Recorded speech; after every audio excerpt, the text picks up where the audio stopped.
Taylor Swift announced on Good Morning America that she is re-recording one of her first albums, Fearless. But why is one of the biggest artists in music re-recording an album she released 13 years ago? Here's everything you know. I'm Paris Rose, and this is your 24/7 Celebrity News.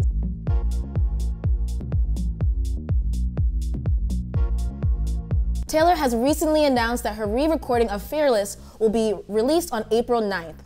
For those of you unaware, Fearless is her most successful record with more than 7 million albums sold. The problem is, the pop star doesn't own the master recordings of her songs on that album or any songs she recorded prior to 2019's Lover. Yes, that includes major hits like We Are Never Getting Back Together, Mine, and Shake It Off.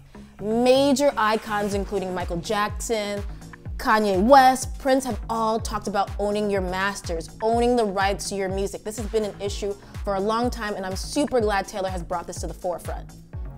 In the music industry, ownership of masters means you control what can be done with your original recording of a song or album, from re-releases to making it available on streaming platforms. Owners of these songs do make money, while the artists who work so hard on it make not that much. You would assume that these big stars like Taylor Swift would know better, but she signed this contract at just 15 years old. She's not reading the fine print, and even adults who make these contracts aren't reading the fine prints. They aren't aware of what they're signing away. You may recall the very public back and forth last year between music mogul Scooter Braun and Taylor Swift after he sold the rights to her first 6 albums to an investment fund without her knowledge or consent. The deal was worth more than $300 million, and Taylor did not receive 1 cent of it.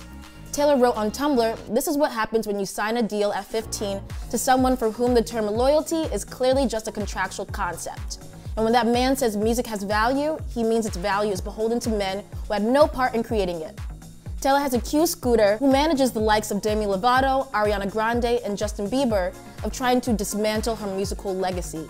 Swift still owns the publishing rights to her songs, which means she could still veto some of Scooter's attempts to exploit her records. I think it was very brave of Taylor to actually call Scooter out. He manages mega stars who came to his defense actually. When she posted it on Instagram, you would think that her colleagues would be with her, that they would understand what she was going through. But Justin Bieber had a lengthy post where he said that Scooter has helped him through his hard times, and he didn't believe Taylor. Demi Lovato also came to Scooter's defense, saying that Taylor might be a crybaby because she's worked with Scooter and he's never done anything like this. She thought there was a misunderstanding, which left fans and media calling Taylor out, saying that she wants everything to go her way and that it was her mistake. Fast forward to present day, and by re-recording her hits, Taylor can reclaim control of her recordings. Well, at least the new version of them. She will still have no control of the old recordings that were loved by many fans.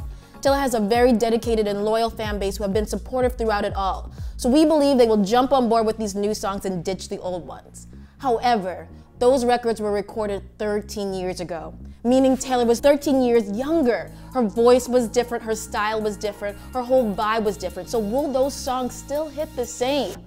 I'm not so sure, but I do believe that her new, mature, edgy, confident ways will show in her new songs. Will you support her? Let us know. I'm Paris Rose, and follow us at Hollywire for your 24/7 Celebrity News.